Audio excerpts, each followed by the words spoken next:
जैसा कि हम सबको जानकारी है, भोपाल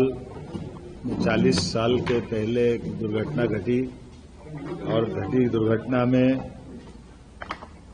जो जिस प्रकार से वो घटना की विभत्सता की थी, दोबारा दोहराना नहीं चाहूँगा, लेकिन ये भी एक संयोग है कि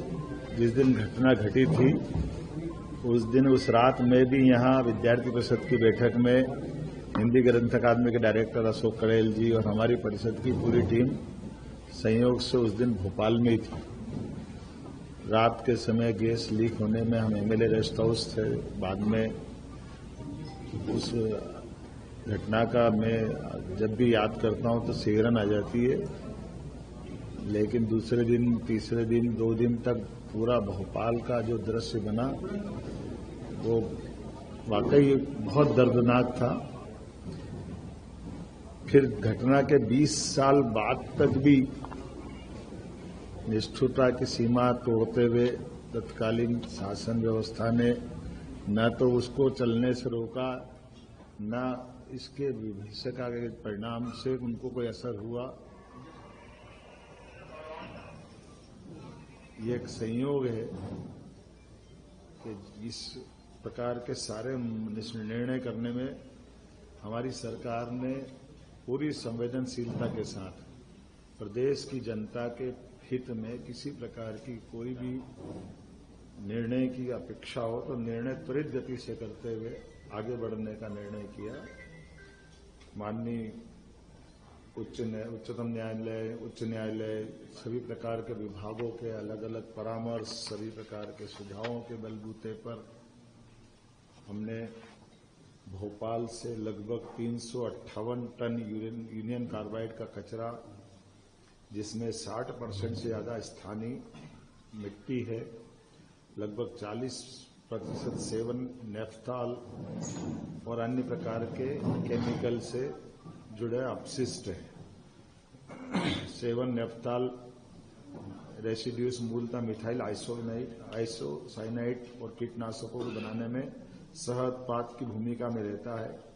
और इसका जहरीलापन भी वैज्ञानिकों के शब्दों में 25 साल में लगभग पूरा हो जाता है। ये उल्लेखनीय बात है कि घटना को 40 साल हो चुके हैं। ऐसे में स्वाभाविक रूप से कई सारी जो आशंकाएं हैं,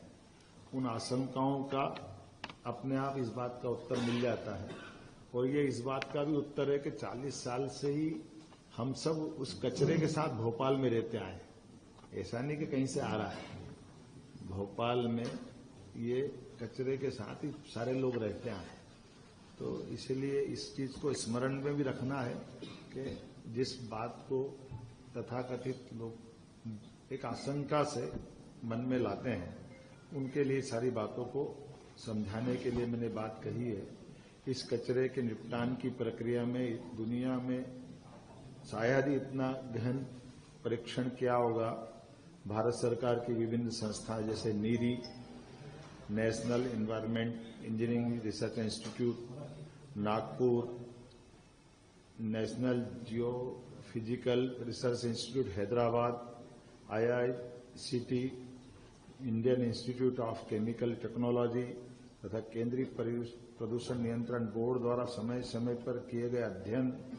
माननीय सर्वोच्च न्यायालय को प्रस्तुत किए गए सभी प्रतिवेदन, माननीय सर्वोच्च न्यायालय द्वारा भारत सरकार पर्यावरण मंत्रालय को मार्च 2000 में दिए गए निर्देश, जिस 2013 में केरल राज्य की कोच्चि स्थित हिंदुस्तान, ये कोच्चि के संस्थान में 10 टन यूनियन कार्बाइड के समान कचरे का परिवहन कर ये हम पीथमपुर में ला करके जला करके इसका एक बार परीक्षण किया गया था। TSDF ट्रायल रन केंद्रीय प्रदूषण नियंत्रण बोर्ड की निगरानी में, और इसको सफलता के साथ न केवल तत्कालीन समय जलाया बल्कि इसका परीक्षण की रिपोर्ट वैज्ञानिकों की उपस्थिति में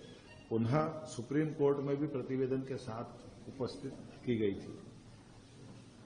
सर्वोच्च न्यायालय द्वारा प्रतिवेदन के निष्कर्षों के आधार पर 2014 अप्रैल में पुनः UCIL कचरे का 10 मीट्रिक टन ट्रायल भारत सरकार पर्यावरण, वन, जलवायु परिवर्तन मंत्रालय नई दिल्ली के निगरानी में TSDF पीथमपुर में पुनः इस प्रकार का इसका परीक्षण किया गया था और वीडियोग्राफी भी कराई थी और उसके समस्त निष्कर्षों को शपथ पत्र के माध्यम से सुप्रीम कोर्ट में प्रस्तुत किया था। अगस्त 2015 में ये ट्रायल रन सफलतापूर्वक किया जाकर के केंद्रीय प्रदूषण नियंत्रण बोर्ड द्वारा प्रायोगिक निपटान की समस्त रिपोर्ट पुनः सुप्रीम कोर्ट में हमने प्रस्तुत की। इन समस्त रिपोर्ट में से स्पष्ट रूप से उभर कर सामने ये आया, इस कचरे के निपटान से वातावरण में कोई किसी प्रकार का नुकसान स्पष्ट नहीं हुआ है और माननीय उच्चतम न्यायालय ने सभी रिपोर्ट के गहन परीक्षण के पश्चात ही आगे बढ़ने के लिए और उसे नष्ट करने के लिए हमें निर्देशित किया। इन सब कोर्ट और जानकारी के बाद ही चीफ सेक्रेटरी को बताया गया था कि आसपास के गांवों के स्वास्थ्य संबंधी परीक्षण, फसल की उत्पादकता पर प्रभाव, केंद्रीय जल स्रोतों के गुणवत्तापूर्ण परीक्षण और तीनों विधाओं में पाया गया कि ये इस प्रकार की कोई भी रिएक्शन, कोई भी नुकसान, नकारात्मक परिणाम नहीं आए और इसीलिए इस कचरे निपटान की सारी प्रक्रिया में शासन ने हमारी अपनी गंभीरता रखते हुए इस तरह से बढ़ने का प्रयास किया कि सालों पुरानी एक परेशानी, इस परेशानी से निपटने के लिए योग्य मार्गदर्शन वैज्ञानिकों की उपस्थिति में क्रमशः इस दिशा में ठोस कदम उठाया जाए और सभी प्रकार की टीमें जैसे केंद्रीय प्रदूषण नियंत्रण बोर्ड, मध्य प्रदेश प्रदूषण नियंत्रण बोर्ड और अन्य लोगों की उपस्थिति में इस प्रकार से इस कचरे का निपटान किया जाए और हमने इसी आधार पर कल अपने यहाँ से भोपाल से ये कचरे को योग्य जगह पहुंचाया भी है और मुझे इस बात का संतोष है कि अभी तक की हमारी सारी गतिविधियों में जो हमने निर्णय किया था वो शांतिपूर्वक रहा। पूरा प्रदेश का कहीं भी किसी प्रकार की कष्ट हो जाए ये हमारे सबके लिए विषय रहता है।